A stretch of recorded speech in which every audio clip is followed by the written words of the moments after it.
this is where the fun begins. But we've seen this movie before. What's Sam Pittman known for? I don't know. Exactly. Is the Arkansas athletic program cursed? But you never know what the loudest mouth in the fan base and his wild band of misfits are going to say. I have a river of Kool-Aid for basketball. It's time to step inside the Hawg Pen with your hosts, Razorback Zach and Marcus MC Carlton. What's up, everybody? Welcome to another episode of Inside the Hawg Pen. I'm Razorback Zach, coming to you live from the Central Arkansas Hawg Pen alongside my buddy, my broadcast partner, and I'm going to go ahead and say it, MC. Take the freaking hat off. What the hell have you done? It's time, man. It was just time. I was hoping that it was just a filter, but no, it's not a filter. This is legit, man. This is the new and improved, sleek, aerodynamic version of MC. All right, well, that's a little much. As you saw in the video before, 23 years ago today, 9/11/2001. Everybody remembers that. That was a big day for me. I was a ninth grader at Central Arkansas High School, and it was also the day that I finally realized that I wanted to be in the military. But we can't ever forget 9/11. And MC, I'm going to say this, and I don't want it to come across as wrong, but everybody remembers 9/11, but nobody remembers September 12th. Yeah. You know, September 12th, we came together. Everybody came together, no matter what race, religion, orientation, didn't matter, because we were all Americans. We need to get back there. I'm not going to get too deep off into this, but we need to get back there is all I'm saying. Can't say it any better than that. That's the America we need. We need the America on 9/12. Right. Another announcement. It's official. Inside the Hawg Pen is now permanently a part of the 2024 Little Oktoberfest and the Little Oktoberfest event completely. We are now their official MC. So September 28th, nice. 6 to 9 p.m.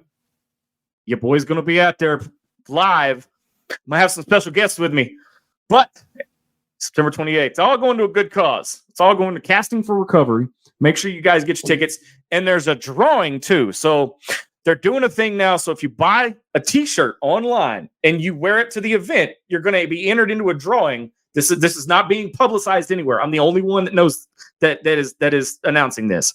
If you wear the T-shirt, they're entering you into a drawing to win local gift cards to a surprise business in the Little Rock area. And there's some nice gift cards in there. So make sure you guys come out and say hi. Come out and see us. Come out and talk ball and have some brews, man. All right. So that being said, let's go to the beard behind the board. Jesse the Beard Thurman. Jesse, what's up, dude? Woo! What's going on, y'all? Another day. All right. So tell us about this weekly poll where we asked the fans, because we'll get into the Oklahoma State game, but the collapse in Stillwater. What are the fans think is the improvements being made? Because as we're going to get into later, you really can't put this one on Pittman. All right, we had John Caldwell, game management, time and play calling, ball handling, and endurance. And we need to find a kicker. Amen to that. I have thoughts on that I'll get into later on. Boy, amen to that. I miss you, Cam Little, wherever you are. Jake Bates, I miss you. Yeah, two kickers in the pros, kicking field goals on Sundays as rookies. Not just kicking field goals, dude. 50 plus. Yeah, 50 plus. All right, let's not forget that. 50 plus. All right, then we got Brad Staten. He thinks the one where we need to improve the most is our focus and intensity. Said we played our butts off the first half and looked amazing. Take the break, came back, lost focus, and it wasn't the same in the second half. Learn to win is how he closed it. I mean, I agree with that, and it that second half, Oklahoma State could have made. We just didn't adjust to the adjustments that Oklahoma State made. 32-10. Yeah, that's the tail of the tape right there, and we're gonna get into it later on in the show. But And we got Carolyn Williams. Razorback. They need to drill down on fundamentals of ball handling and field positioning. And then I'll close it out with Baxter Meeks, our sponsor, Meeks Design Company. Quit running under the punt returner. He texted me about that. And wait, we had a whole side conversation about that very thing. I have one thing to say to Baxter's comment. Louder.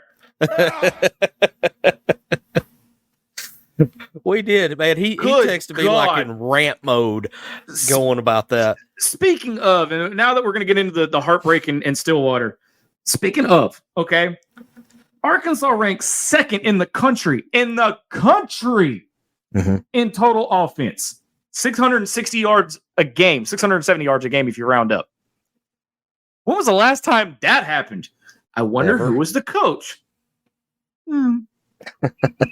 How about this, Zach? How about that stat that got thrown out in our group chat? Wait! Today? Don't take. No, I got it. You talking about the record? Yes. Yeah. Hold on. Trust me. I have something cooking for that one. 35th ranked defense, 260 yards a game. Well, that defense. You can do that. You can work with that. You can work with that. And then we're the 35th ranked special teams at 23 yards a punt. Just gonna leave that there. Did we not recruit a damn kicker? I'm just gonna ask the hard question here. What are we paying Scott Fountain for? That's what I would like to know. I mean, what the hell? You had to know, as good of a year as Cam Little had last year and the year before, you had to know as soon as he was draft eligible, he was leaving. And I understand kickers they're not a dime a dozen. I understand. Right. That. That's fine. But that's your one job. That's your one position you got to go recruit. Because punters can be a walk-on. It doesn't. Well, Sarah kind of disagrees with that because they wouldn't let her try out. Well, MC, come on, story. Dude. You got one job, and that's to kick the freaking ball between the poles. All right. Yeah, You got one job. Y'all don't even practice all that long because somebody make it make sense. Somebody make it make sense. Zach, as a kicker in junior high, it's a lot easier than it sounds. Trust me. A lot easier than it sounds, or a lot harder than it sounds? A lot harder than it sounds. I was going to say, you're just adding fuel to the fire here. Like, dude, you're opening up a can of worms that you don't want right now. Oh, you make me pull my hair out. Oh, that'll make the holiday special. Did you really? Come on. Dad joke 101, man. Right? I mean, you can't look. Now, the one thing I will say about the coaching staff is I saw intensity in Sam Pittman that I didn't see last year. I saw him flip off the refs, and I saw him drop the F-bomb.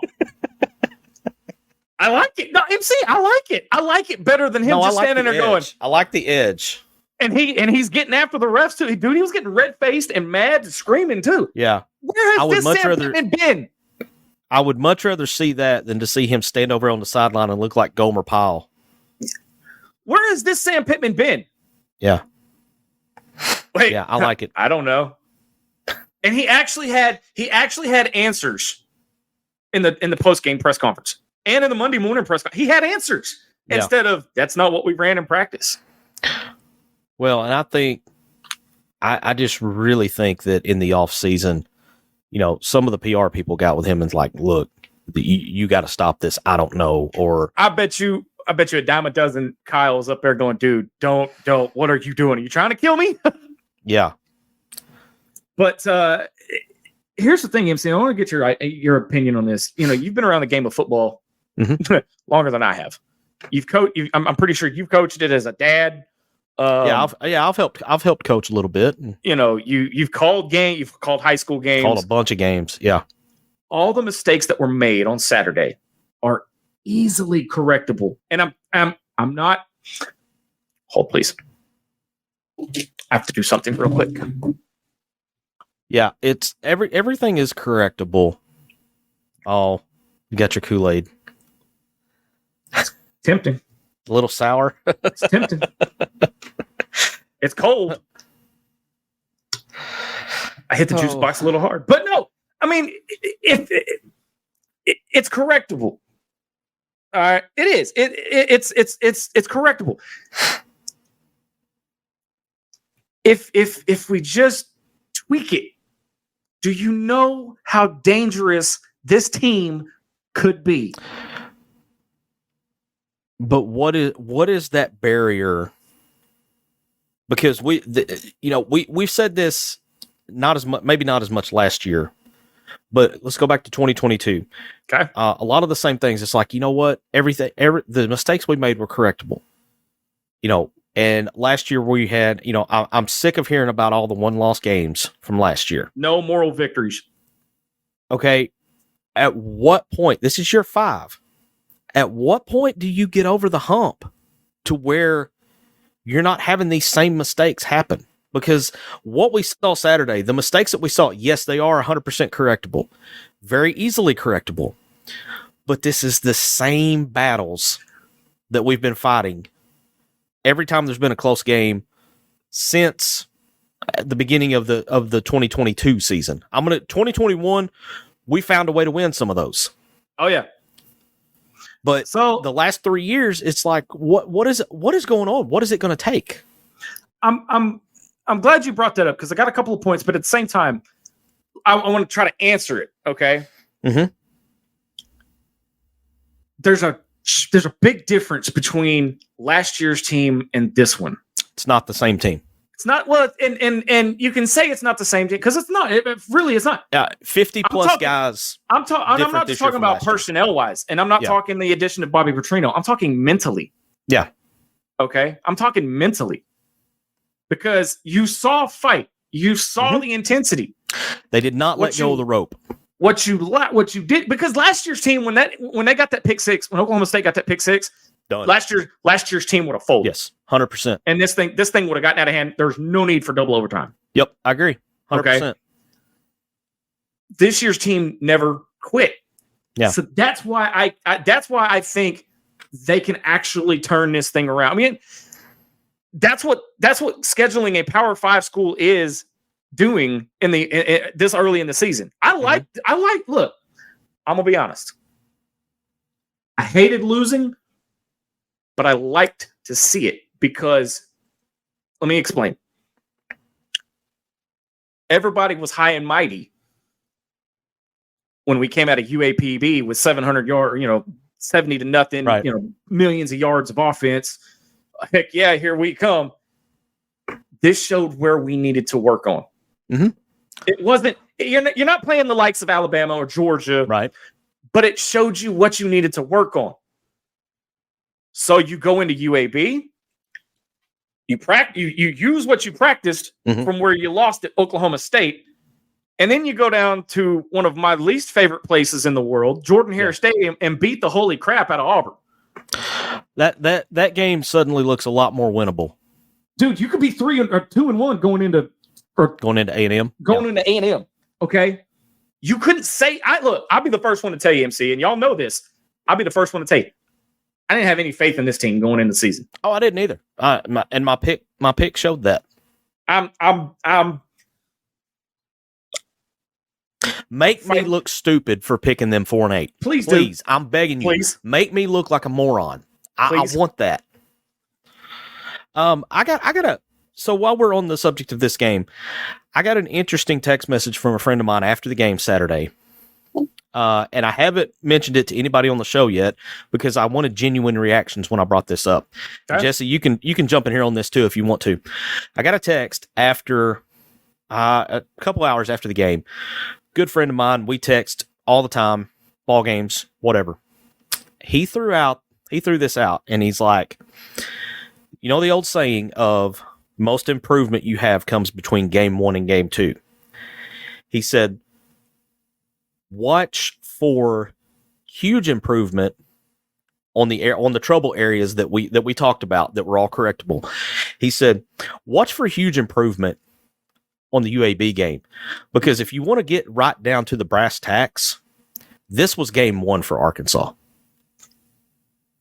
I like that. And he stopped me dead in my tracks, and I'm like, that okay. I can kind of see that. Holy crap.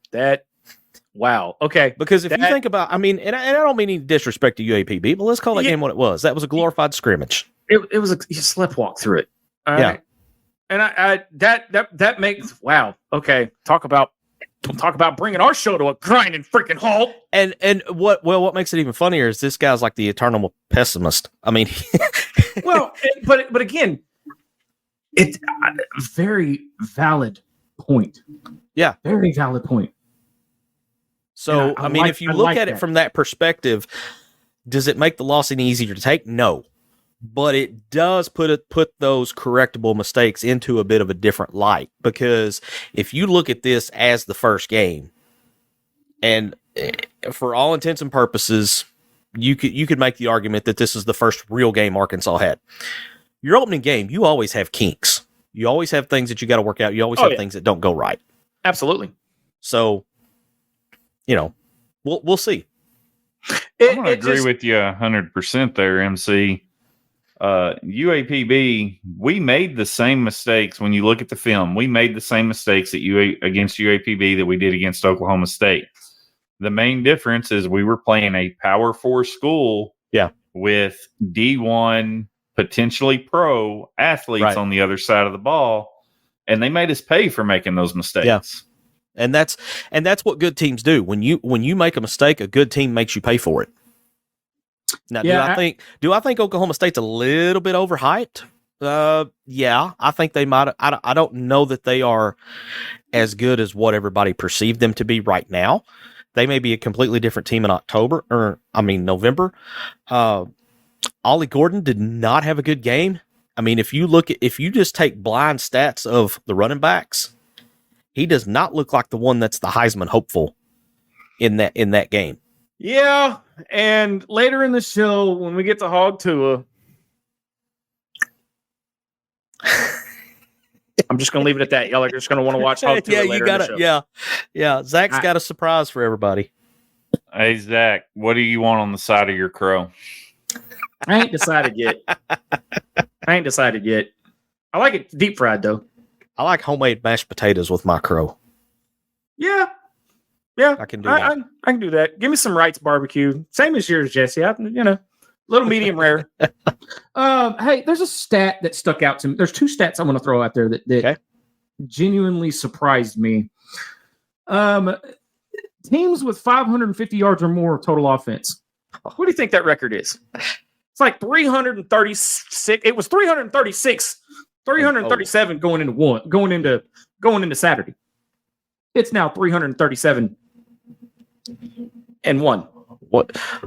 What's that thing that they're doing in the locker room now? We have. Hey, all right, no, wait. I kind of like that though. Okay, we are the 1 and 337 and 1. I kind of like that though. I do. I kind of like the we are, because we have 11 billion yards and a 1-1 record. 337 and 1. Yeah. Now the other thing that stood out to me is there's 2 other SEC head coaches that were hired at the same time as Sam Pittman. All right. Yep. You had Eli Drinkwitz at Missouri, and you had Lane Kiffin at Ole Miss. Have I ever mentioned that I wanted Lane Kiffin over Sam Pittman? A lot of people did. A lot of people wanted Lane Kiffin over, and I'm surprised he didn't block me on Twitter, because I was begging that dude every day. Every day, please come to Arkansas. Please come to the UAF. Have you seen the records? Oh yeah. Sam Pittman is 24 and 26 through 51 games. Lane Kiffin is 36 and 15, and Eli Drinkwitz is 30 and 21.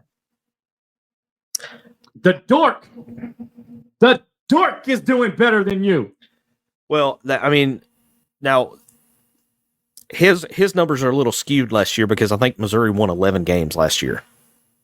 Because he was I would think it would be fair to say that prior to that 11-win season last year by Missouri, he was on the hot seat because he wasn't producing either. True. And both of those coaches have made a bowl game every year where Pittman has not. Yeah, very true. But it's just a telltale sign, of just where we are. I mean, we're not bad. We're not horrible. Because this game, truth be told, MC, this game could have been a whole lot worse. Well, it could have been a whole lot worse, and it could have been a whole lot better because right before the half, we had a surefire touchdown dropped in the end zone that would have put us up 28-7. We left going into the break. Didn't we leave? And Jesse, you could fact check me here.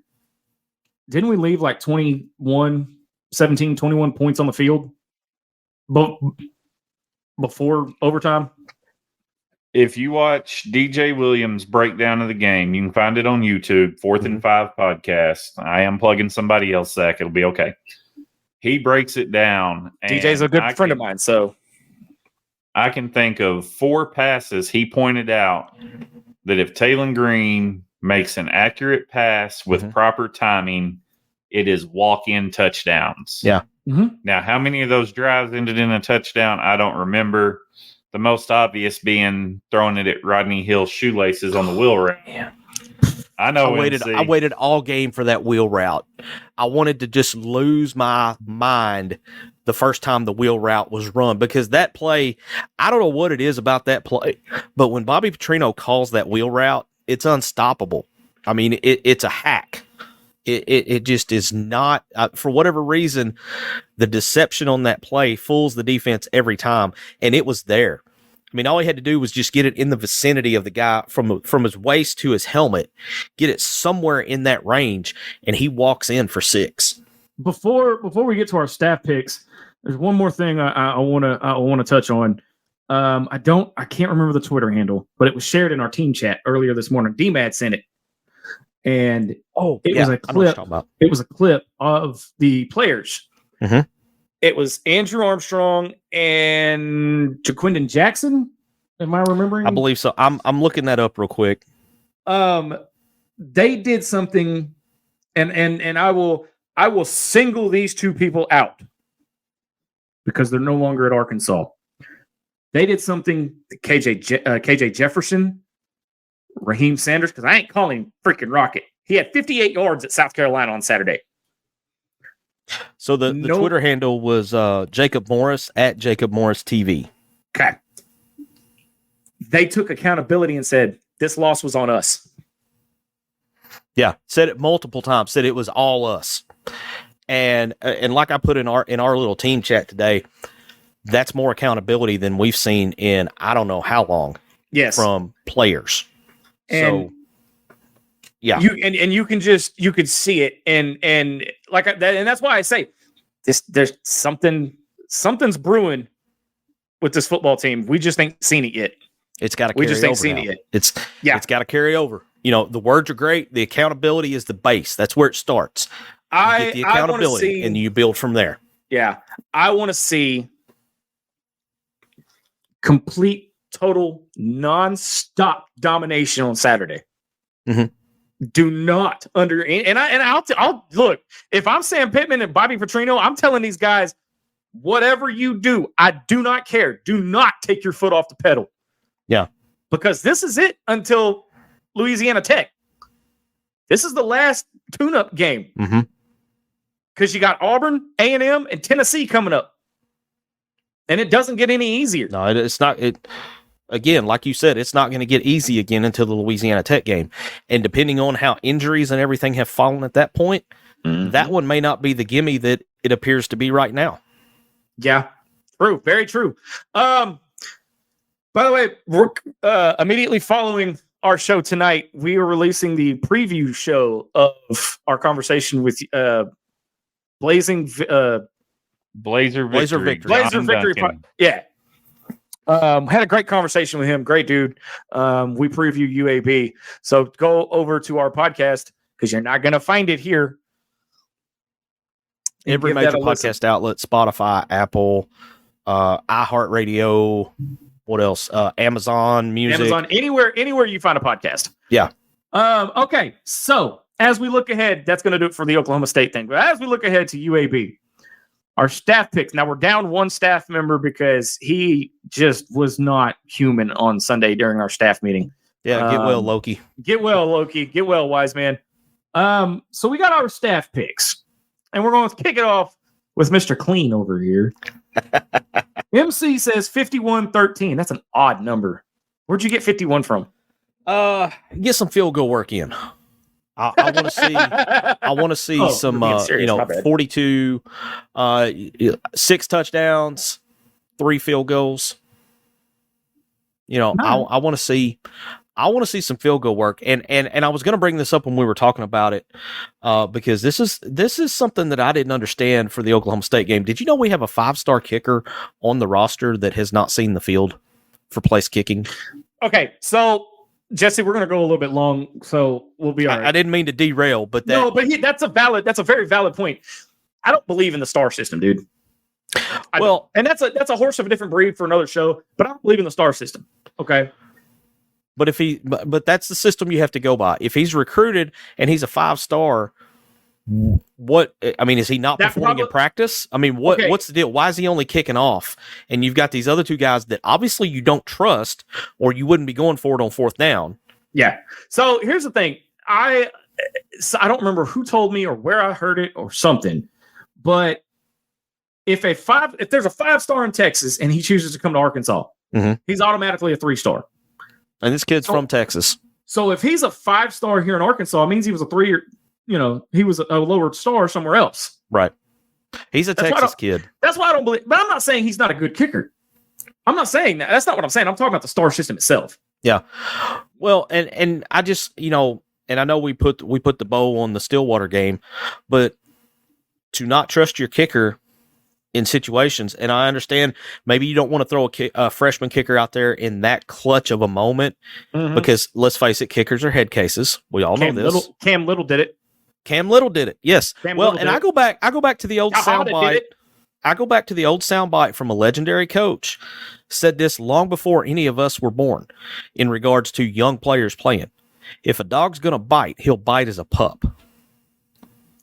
Who said that? Bear Bryant. Close. Darryl Royal. I was either going to go him or Frank.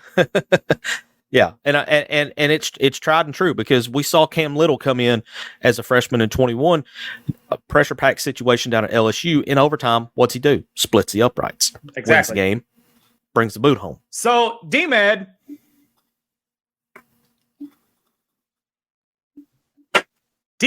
brings his score in, and it's kind of similar to yours, 56-13. Yeah. All right. So it's kind of, I'm starting to sense that we're kind of all on the same page. The Beard says 58-3, and Sarah says 45-13. Okay. And I'm going with the long ball.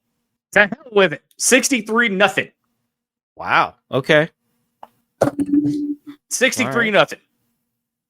So, but we've got to take a break and catch our breath, pay some bills. On the other side of the break, whoa, that's all. That's all. I'll be right back.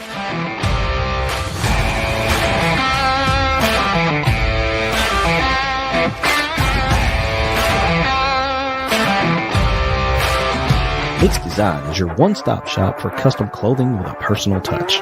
At Meeks Design, we can help you tell your story through your wardrobe.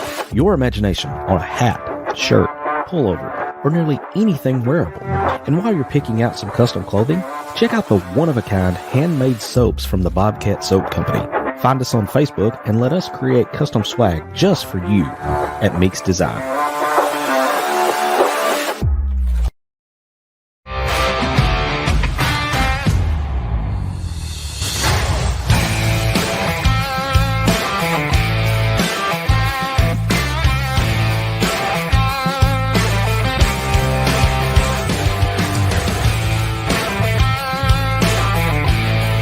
It's time to step back inside the Hawg Pen to the Meeks Design Studios.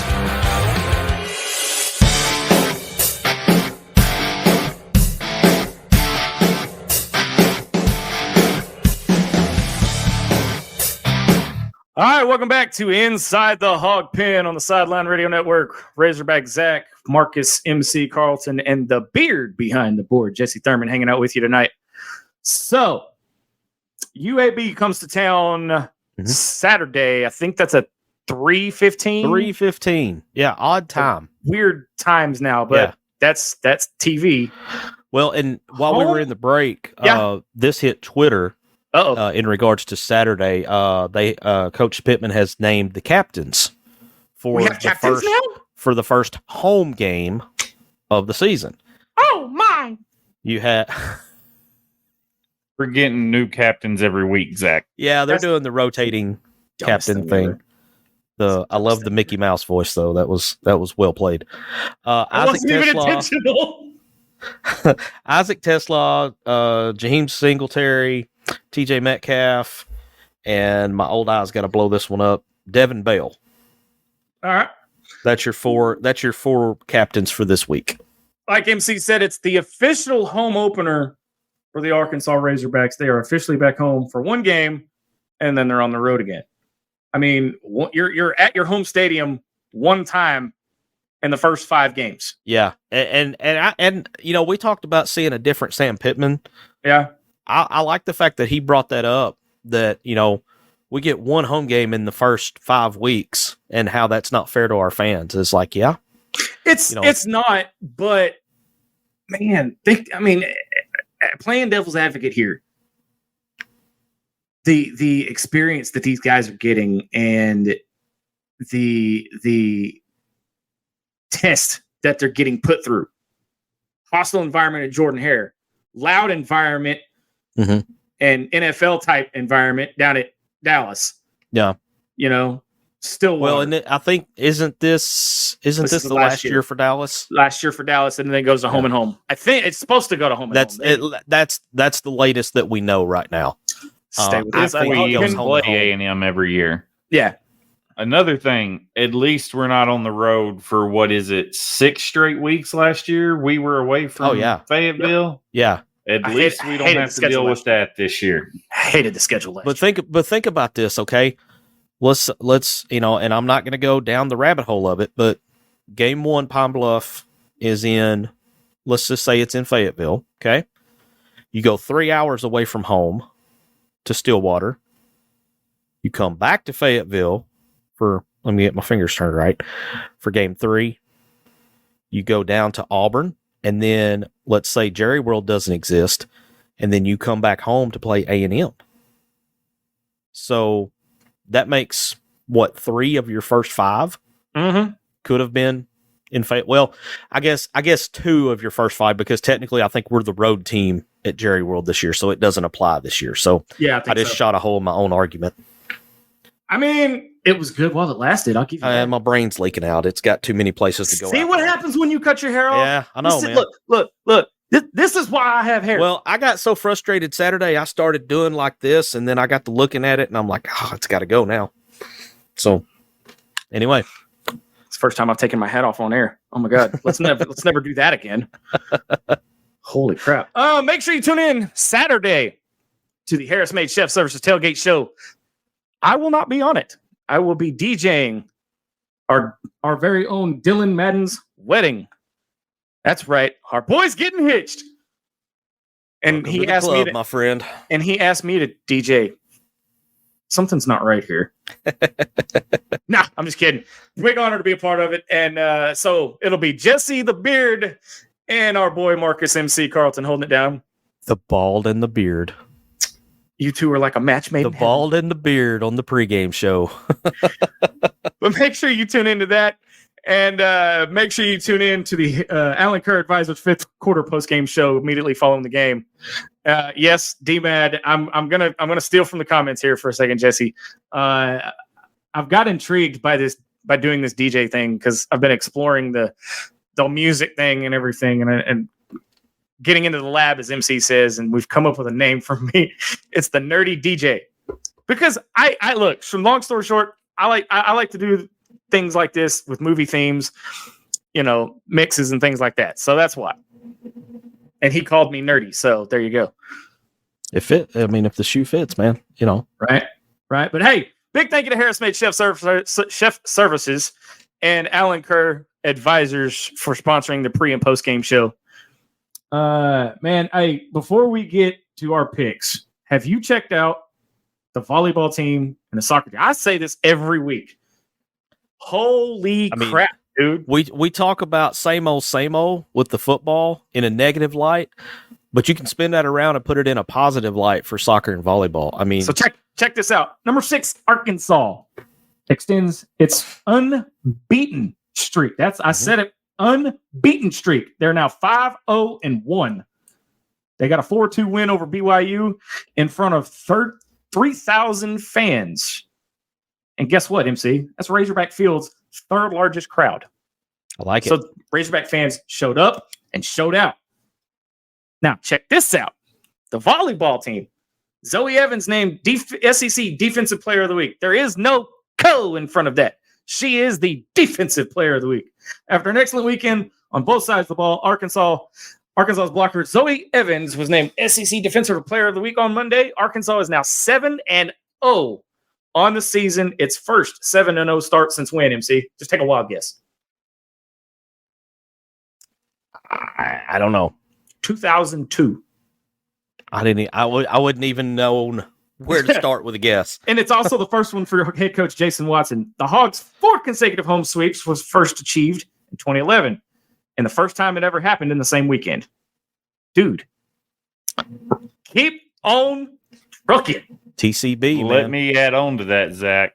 Go for it. Not only did they sweep the Woo Pig Invitational, I believe it was 4 matches, 3 straight sets. They did not lose a single set in Barnhill. That's doing work, man. That's all you can say about that. They're just doing it right.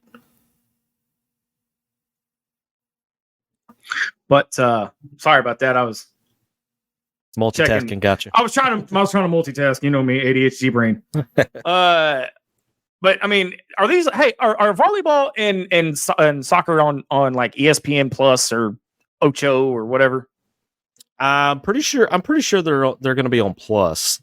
I know I've seen volleyball there in the past. Now I haven't looked, but I can take care of that real quick as we're talking through something else. I'm almost certain it's going to be with the SEC contract they have with ESPN. I mean, it's pretty much like everything gets televised now. Pretty sure they're on SEC Plus, and then with the success that volleyball and soccer are both having, they may make Game of the Week a few times, especially as we get into conference and be on the SEC network. Yeah. Hey-o. But dude, I'm trying to get up to Fayetteville to see a soccer and a volleyball thing because I want to go inside of Barnhill and I want to go check out the atmosphere at Razorback Field. But let's talk SEC as a whole for a little bit. I'm not happy with how it happened last week. Not happy at all. Yes, why is that, Zach? What happened? Shut up. I'm losing, Jesse. That's why. You and MC are tied at 12-3, and I'm sitting in dead last at 11-5. Yeah. Shut, dude.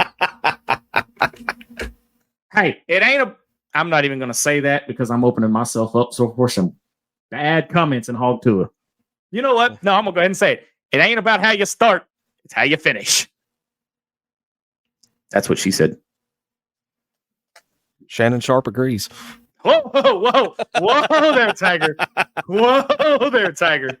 Whoa. All right, so let's get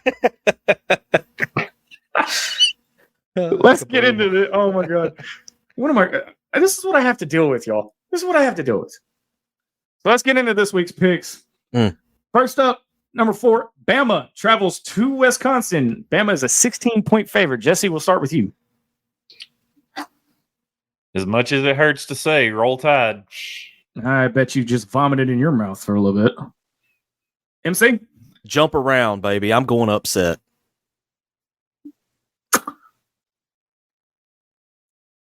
Why? Okay, wait. Why are you going upset? Just a gut feeling. I believe this is Alabama's first trip to Camp Randall. Camp Randall is a hostile environment anyway. I think they're going to be super jacked for that. And I'm not convinced after watching Alabama play South Florida that this is not going to be the same caliber. This is not a Saban Alabama team. This is the first major road test for this crew under Kalen DeBoer. And I really have a good feeling about Wisconsin. I got to catch up some wins, so I'm going number 4, Bama. I got to. Yep. I got to. Number 16, LSU, 7-point favorite at South Carolina. MC. Man, if you'd have told me South Carolina was going to go into Kentucky and do what they did, I would have been measuring your straitjacket. I did not see that coming. They went in there and just completely dominated Kentucky. I believe South Carolina's got game day this week. I think Game Day's decided they're going to Columbia for that one. Go ahead, MC. Man, I'm not a believer in South Carolina yet. I'm gonna take LSU. All right. I'm going to get a little cocky here, and I'm going South Carolina. Oh, upset special. I'm anxious to see what kind of crowd they have turn out for game day, because South Carolina fans are notorious for being, very, very well attended games. I mean, I remember several years back when they were winning 2 and 3 games a year, and they were still selling the place out. So I look for them to put on a good show for game day. All right. All right. So you got. Sorry, I'm multitasking here. I'm doing LSU. Well, we're probably Jesse, hit the breaking news thing. I got to make an announcement real quick.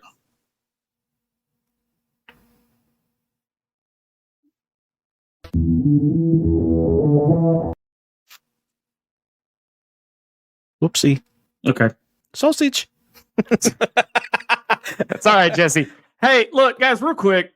We're monitoring the comments over here, and I appreciate you guys' feedback. All right, I really do. But we say a lot of stuff. We talk a lot of crap, and we can cuss a little bit. But this is still a family show. Let's tone down some of the F-bombs that's being dropped. Let's tone down the cussing. All right, just a little bit.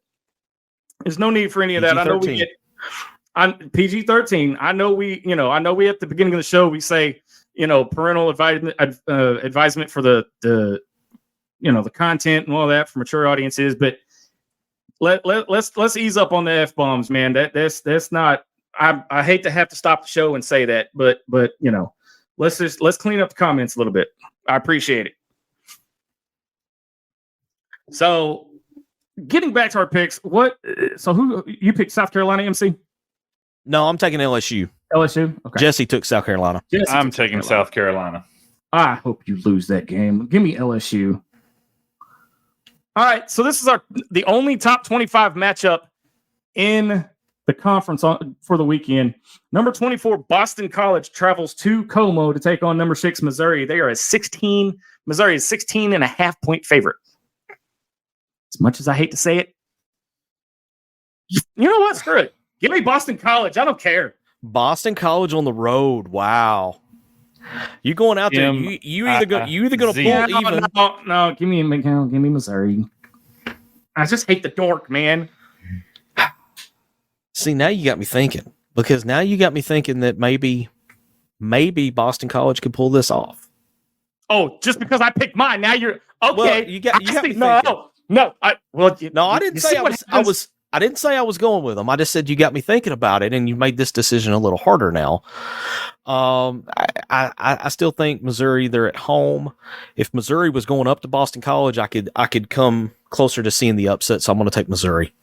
I'm kind of getting roasted on in the comments as I'm watching them. They're all picking Boston College. Look, I got to get wins, man. I'm playing it safe. Could this be one of those Saturday? Every once in a while, a couple times a year, you'll have one of those Saturdays where it starts with the 11 a.m. game, and there's a big upset in that 11 a.m. game, and it's like the dominoes fall, and the rest of the day, the higher ranked team, the later in the day it gets, and the more upsets that happen, by the time you get to that 6:30, 7 o'clock game, there is so much pressure on the higher ranked team that they end up kind of choking it away as well. Oh, yeah. So who did you end up picking? I took Missouri. Okay. I said all that to take Missouri. I was like, where, who, what? Jesse, what do you think, man?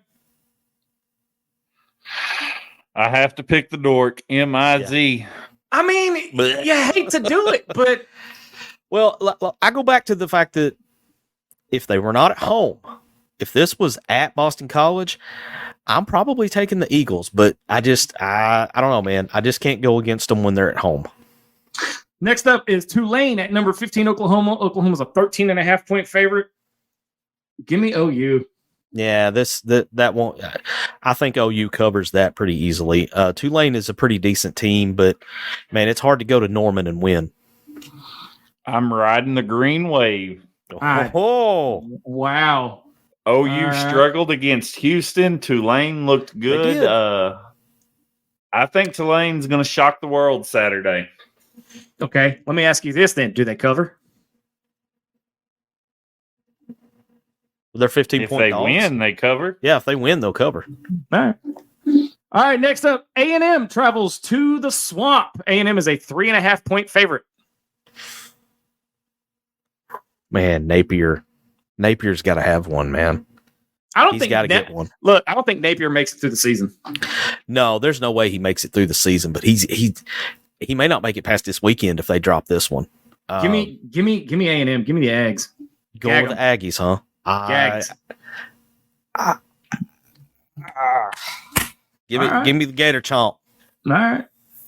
Beard? I'm going to have to take the Gators on this one. The Swamp's dangerous. We pulled out a miracle last year. I don't think Napier lets that happen to him twice. But I said it a couple weeks ago. The Swamp has lost its luster. And what happened? I said that. They lost. Miami put a whooping on them, but I don't know that they get embarrassed like that twice in the same season in the Swamp. I think there's the ghost of Tom Petty won't let that happen. May he rest in peace. There you go. So we're doing this in time order as kickoff times are. So our next game is UAB comes to Fayetteville and visits the Arkansas Razorbacks, who are a 24.5-point favorite. Give me the Hogs, Chuck. Yeah, woo pig, baby. All the way. Embrace the hog. No, we're gonna save that. That's gonna have to be one of them that doesn't come out for every game. It's gonna have to be a big game for that to come out. Number 5, Ole Miss is a 24-point favorite at Wake Forest. Hotty toddy. Yeah, they're good. They are good, and they're deep. They're so good. Jesse, are you gonna go Wake Forest? No, hotty toddy all day. Thank goodness. UTSA. Jackson Dart will have 700 yards. UTSA travels to Austin to take on the second-ranked Texas Longhorns, who are a 35-point favorite. Yeah. I mean, we kind of saw what Texas is going to be last week, going into the big house and just laying the smack down. Don't remind me. Don't just don't. It was they'll take care of business. There won't be a fall off. Jesse? UTSA got embarrassed by Texas State. It's going to be Quinn Ewers will be in street clothes at halftime. Arch Manning could go get his most snaps ever. Right? As much as I don't want to say this, Texas looks unbeatable. They look really good, man. They look scary good. Hey, they're going to get beat come October. I don't remember the day, but they will lose in October. Dang right. Darrell K. Royal. Vanderbilt travels to Georgia State. They are a 10.5-point favorite. Are we all taking Vanderbilt? Vanderbilt over who? Georgia State. Oh, yeah. Number 1. 3-0. So this one has a little bit of an intrigue just to see how Kentucky rebounds. But Georgia, top dog in the country, 24-point favorite, travels to Kentucky. I mean, Georgia's going to win, Just depending on how much. Historically, they have struggled at Kentucky, but the games have been much closer than they should have been. But yeah, Georgia's going to Georgia. All right. Georgia's going to cover by halftime. All right. So here's the intriguing one that happened last year. They came and beat Auburn. And they do. Is it New Mexico or New Mexico State that beat Auburn last year? I think it was plain old New Mexico, I believe. I thought it was New Mexico State. Well, either way, one of these directions. Somebody in the comments, fix that for us.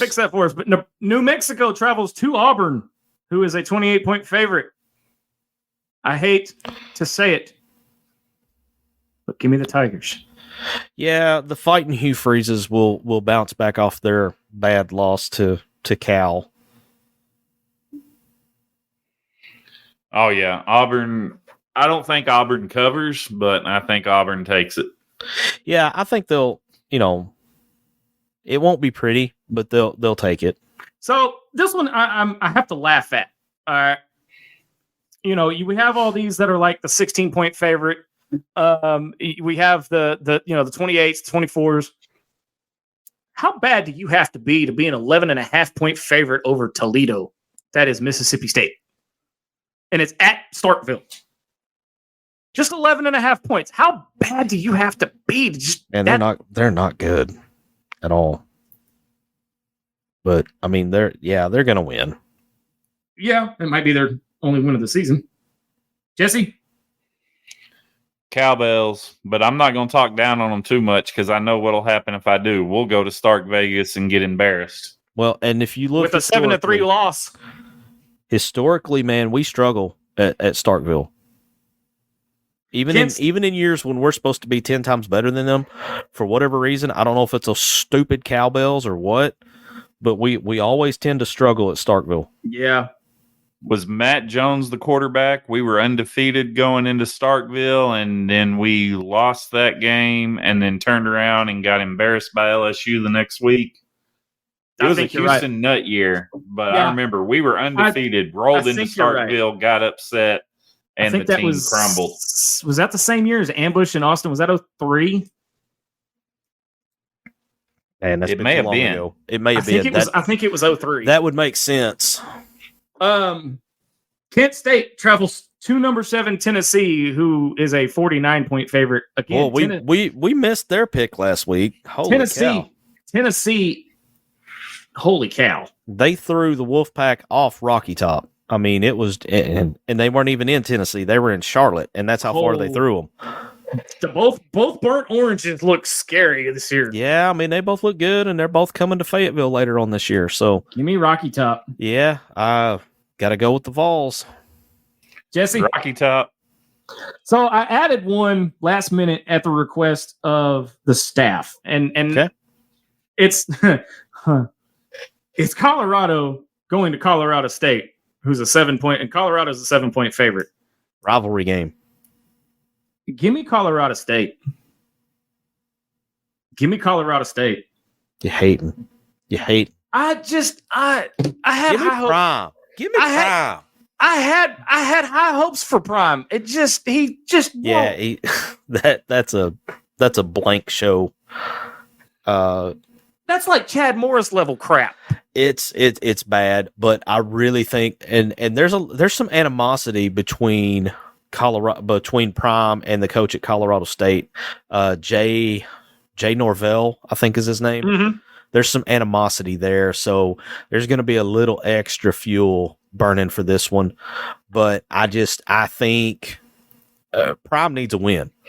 He needs a win in a bad way, and I think they get one. Jesse? Give me the Rams, even though I wasn't a fan of the cheap shot on Travis Hunter last year.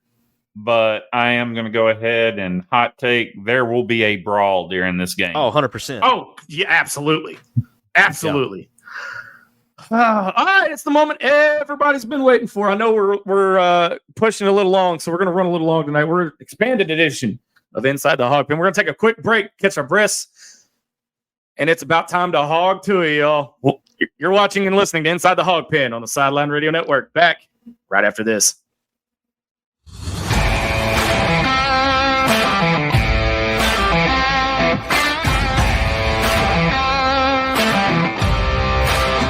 Mix Design is your one-stop shop for custom clothing with a personal touch. At Mix Design, we can help you tell your story through your wardrobe. Your imagination on a hat, shirt, pullover, or nearly anything wearable. And while you're picking out some custom clothing, check out the one-of-a-kind handmade soaps from the Bobcat Soap Company. Find us on Facebook and let us create custom swag just for you at Mix Design.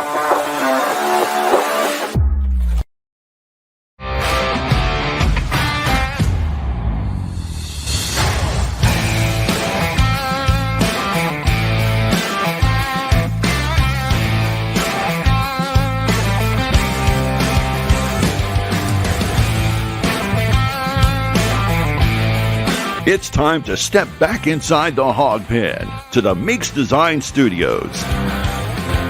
You just got to spit on that thing. So I know you did not just, oh my God.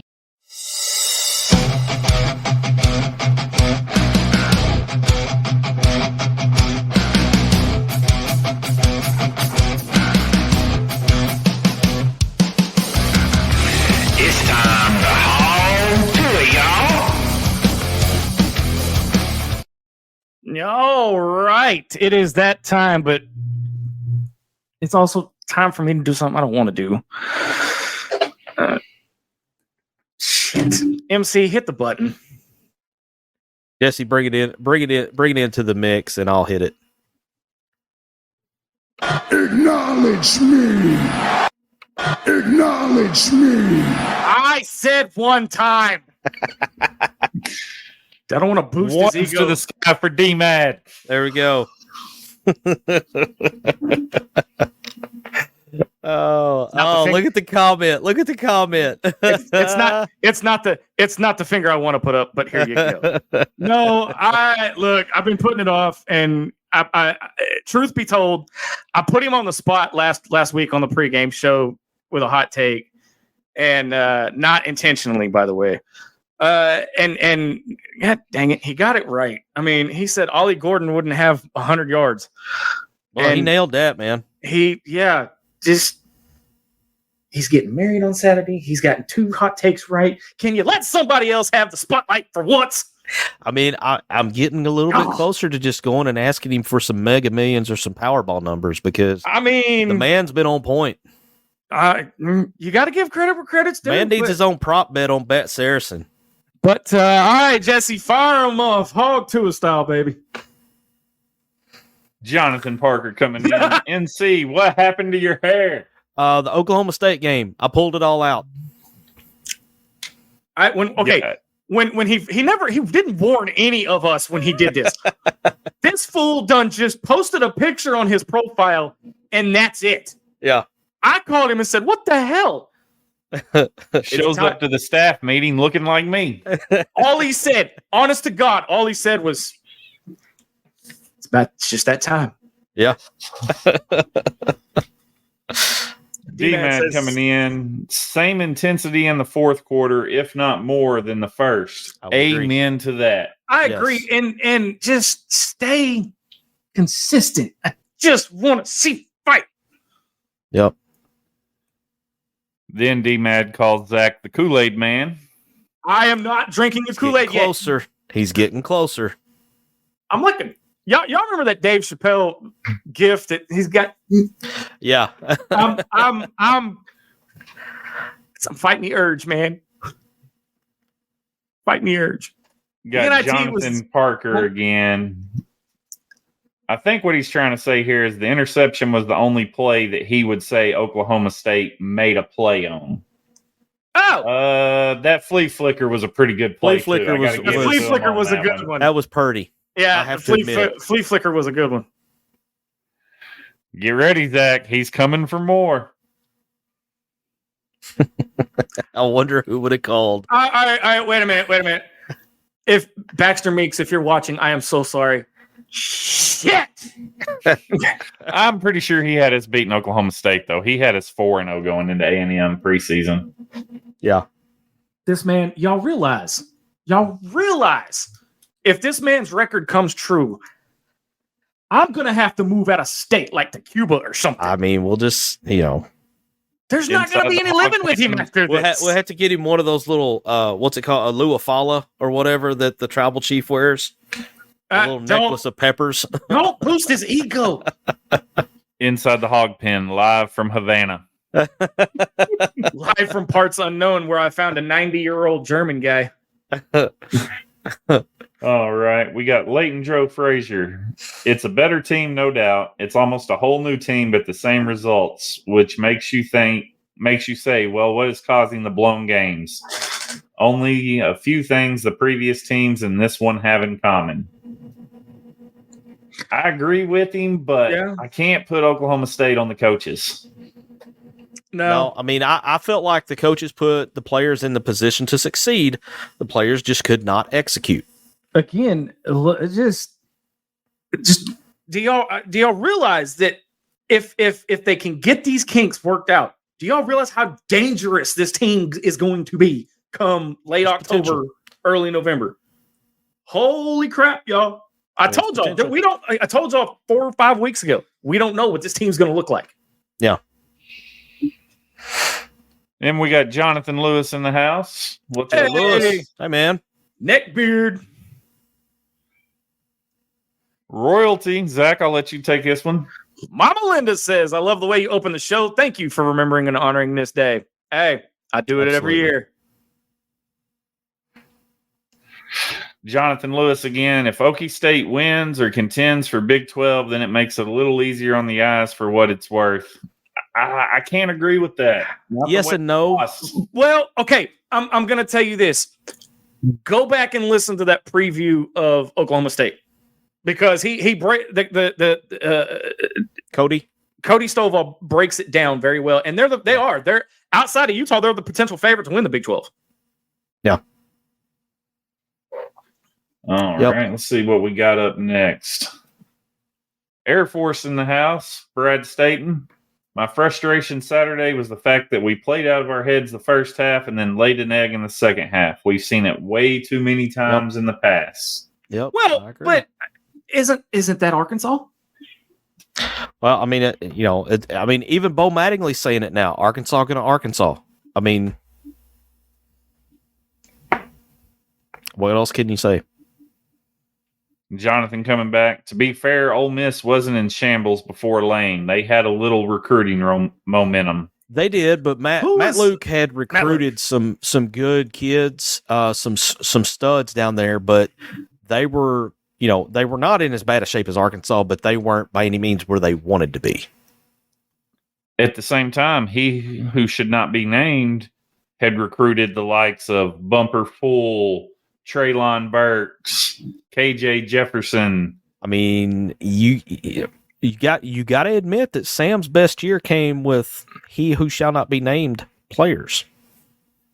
Super seniors at that. Yep. Leighton Joe Frazier again. The wheel route and screen was there all day, especially since they blitzed every 3rd and 4th down. It seemed like BP didn't have much faith in that call. I can't blame him for not having faith when we're throwing it at shoelaces. Yeah, the throws were kind of all over the place, and as Jesse pointed out earlier, when DJ Williams did his breakdown, you see the timing is just not there yet for Taylor Green. Sorry, I'm getting ahead of the game here, and I'm watching these comments roll in, the new ones, and it just sometimes I just can't help it. Brad Staten, I would still take Green over our QB last year, 100%. Yeah, I think we upgraded at that position. I think we highly upgraded because I want to say, I saw a stat where he's like the top guy or in the conference or top guy in the country on Taylon. He's second behind Jackson Dart. Yeah, on passer ratings on like 3rd and 4th downs, I think. Something like that. You got Trevor Kaiser. We are not terrible or bad. I remember I was here in ITHP when Chad Morris, he said a dirty word.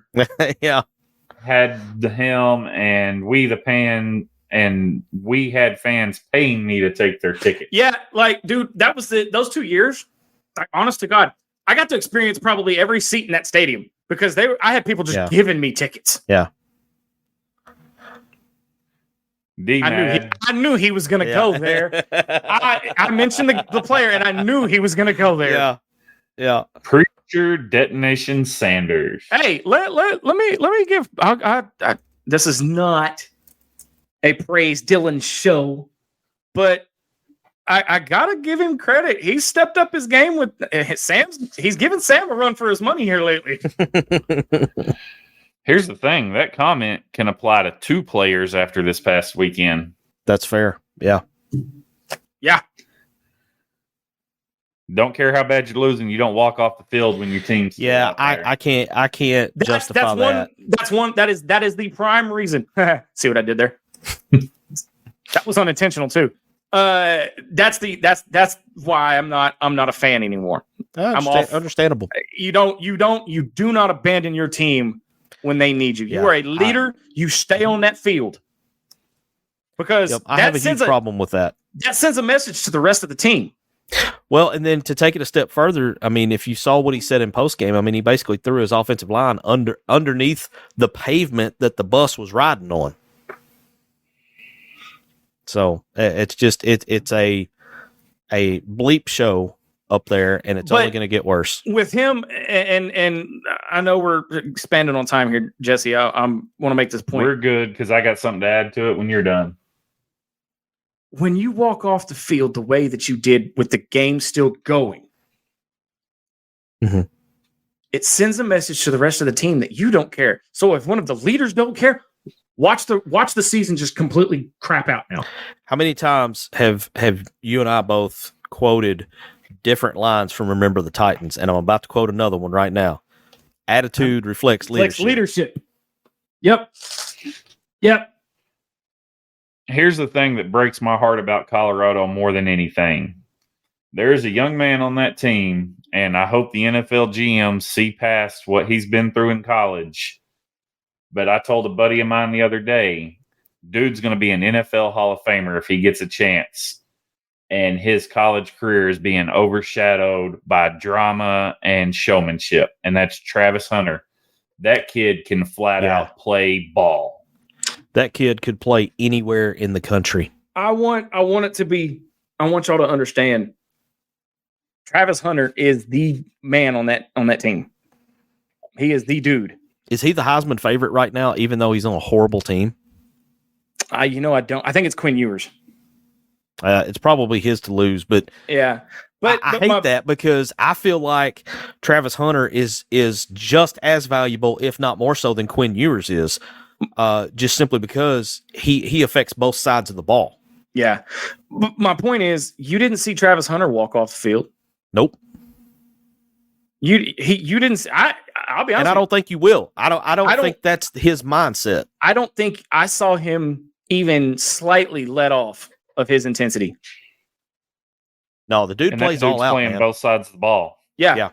Which, by the way, at the end of the show, for my final thought, I have a video about another playing both sides of the football that kind of struck me a little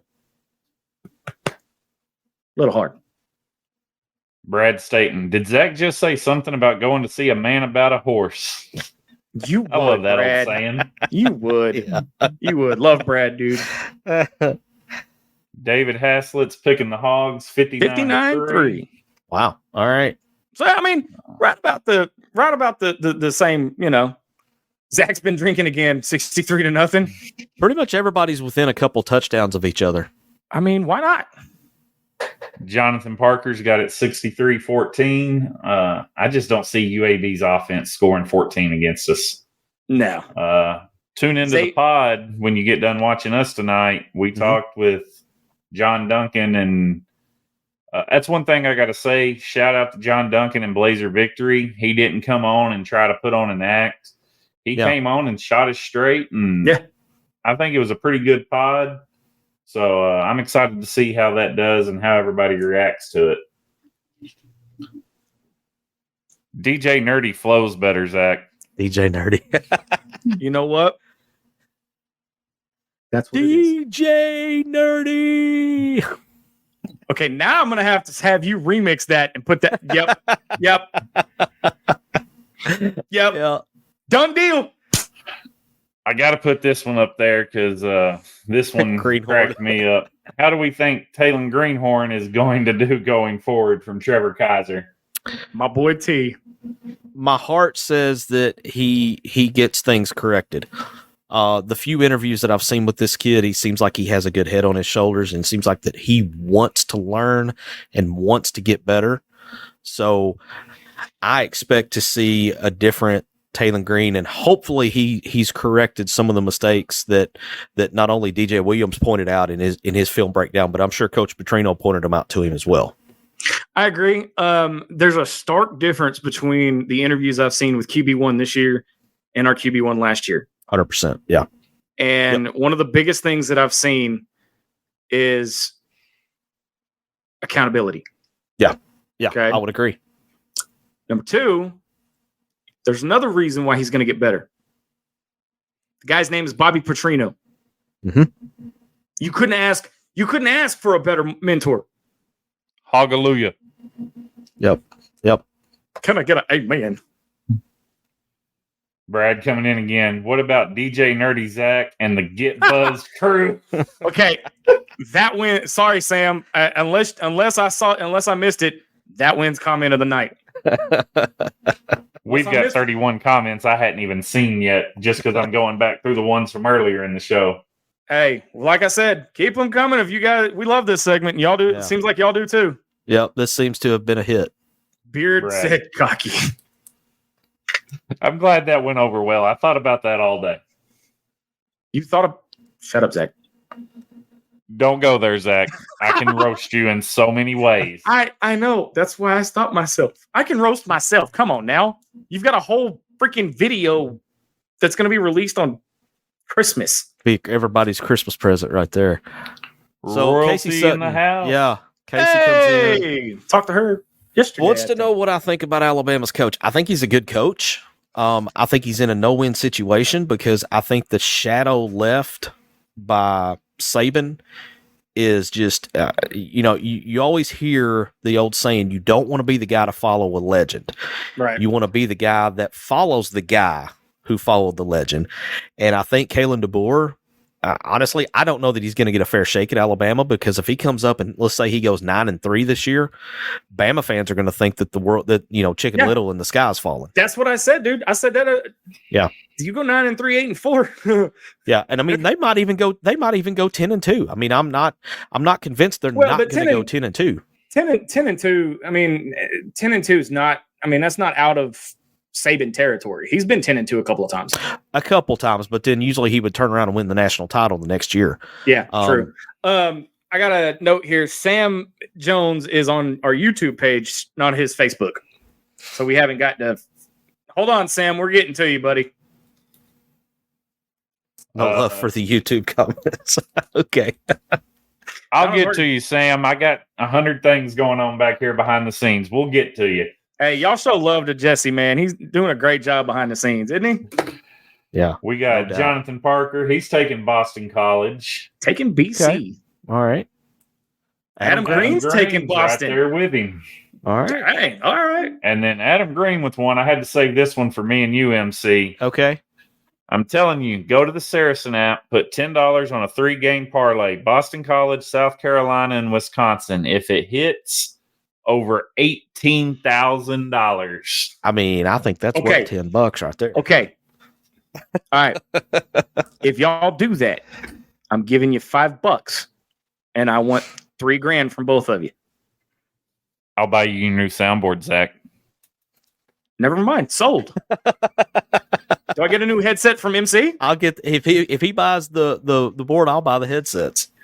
All right. I'm sold. All right.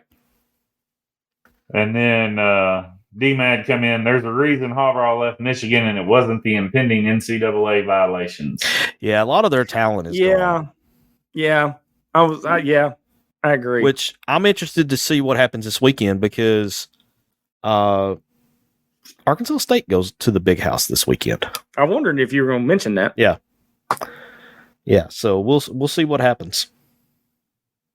Got a sponsor in the house, Mr. Hey! James Harris. James Harris, my big brother. By the way, I think he's doing a watch party at Seven Oaks. I need to double check that to make sure. But if y'all are in the Conway area, get out to Seven Oaks. I got some good food. I haven't been myself because I can't afford it. I'm broke. Another sponsor in the house, Mr. Baxter Meeks. Sorry, calling Baxter. out MC for wearing the same shirt 37 shows in a No, row. he's got one that he made for me long before they became sponsors of the show that he's wanting me to wear. That's right. I'm timing is everything, my friend. Timing is everything. So just hold on for a couple, 1, 2, 3 more shows. Okay, see, the last time he said that, I got scared. So I'm going back trying to find this parlay again because I got my Bet Saracen app open. There it is. Tailgate Watch Party next Saturday at 7 Oak Steakhouse and Seafood in Conway.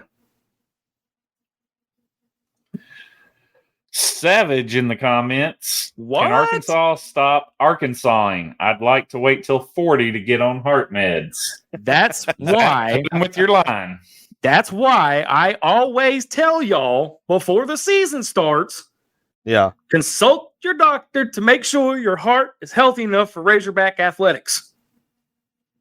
For this very reason. Sam, I promised There you we I'd go. get to you. And the book of puns, as Zach calls him, Arkansas is the only team in sports history capable of kicking its own tail with no input from the opponent.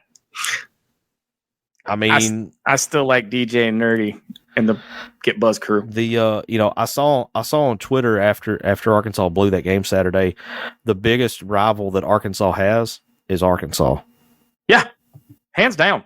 Yeah. Hands down. Second biggest rival is the athletics department. Amen to that. Got Dan Yoakum. They need to bring in Eddie from Clarksville to do a halftime speech because Pittman's demeanor is depressing. Oh my God. I got to hit the button for Dan there and let me find it. Yeah. MC knows that one. Yeah. Zach, No do you doubt. know Eddie from Clarksville?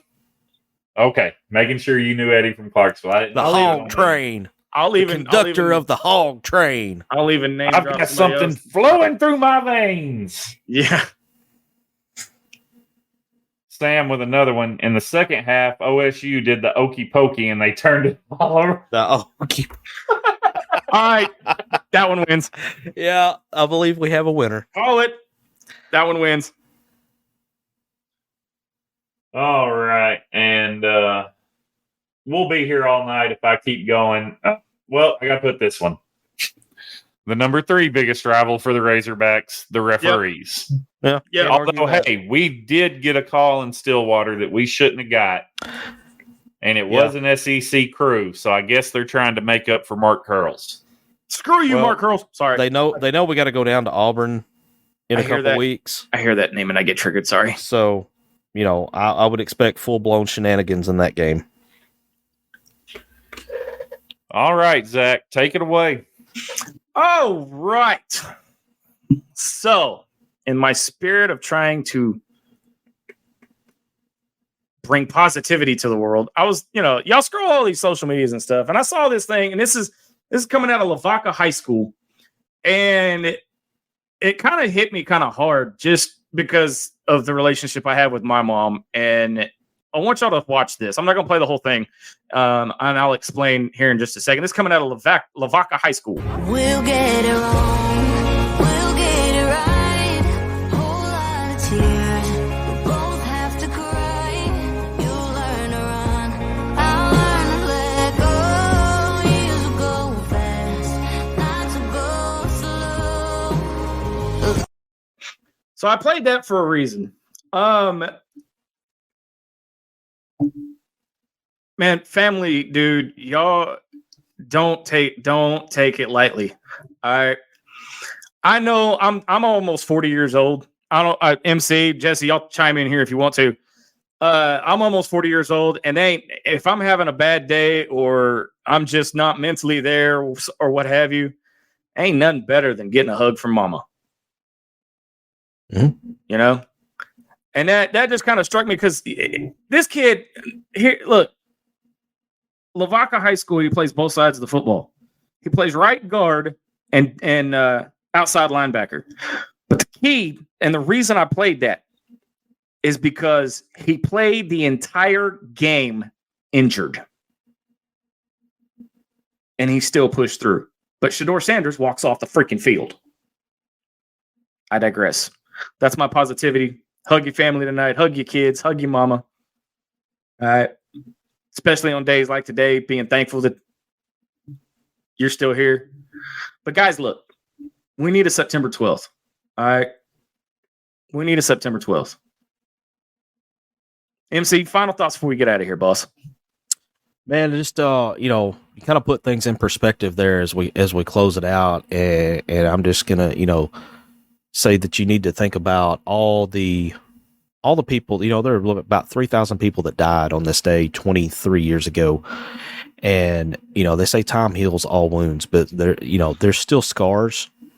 The scars are still there from the family members that survived, and from some of the people that were involved in the building that survived. My mom knows a few of the survivors. And so, when we put things on the video like "never forget," it's not just a slogan, man. It comes from the heart, and we should never forget what happened on that day. And think about that as we move forward. I mean, we're about 60 days out from the election.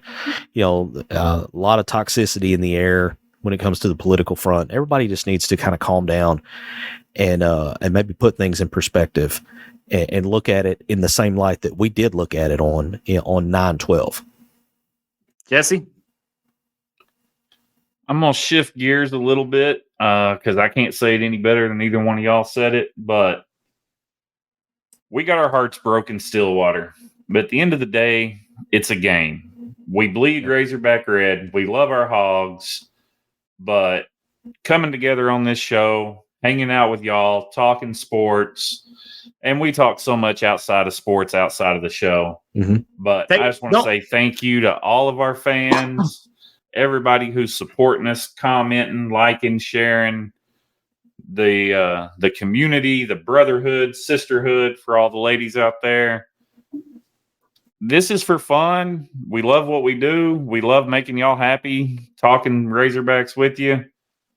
But I seen a lot of toxicity on Twitter after the game, and it's a game. These are college kids just doing what they love to do. So support the Hogs, support the opponents. Let these kids have fun doing what they've worked their whole lives to get to. And I'll close it out with that. Woo pig. Well said. So, and one last comment from Sarah. Yes, you are part of the brotherhood. You are our sister. You're our little sister. I want to make a quick comment, and I like I said, we're wrapping it up. But I've been doing this show 8 years, and I'm going to go ahead and say it. I'm going to throw Jesse and them a curveball, and I apologize, gentlemen. But if I find out on Twitter that you are adding a player and completely demeaning and talking crap about them and on all this, I'm going to ban you from my show. No questions asked. Because there's no place for that. That's not me saying I'm a sunshine pumper. That's not me saying I'm a cynic. That's me being a respectable human being. Because like Jesse said, at the end of the day, these are 18, 19, 20-year-olds, except for one. But anyway, I hate that we had to get serious at the end of the show because it was a great show, and I appreciate it. Sarah, we'll talk after the show. But you guys have a great rest of the week. Hey, boys, enjoy the pregame show. I'm going to try to make it for post. I can't make any promises. If I don't, I will see you guys next week on Wednesday. For Marcus MC Carlton, Jesse the Bear Thurman, and all of us here at Inside the Hawg Pen, I'm Razorback Zach. You have been watching an all-new episode of Inside the Hawg Pen. Until next time, so long, everybody. Thanks for watching this episode of Inside the Hawg Pen. Listen anytime on your favorite podcast provider. And be sure to follow us on all our social network channels.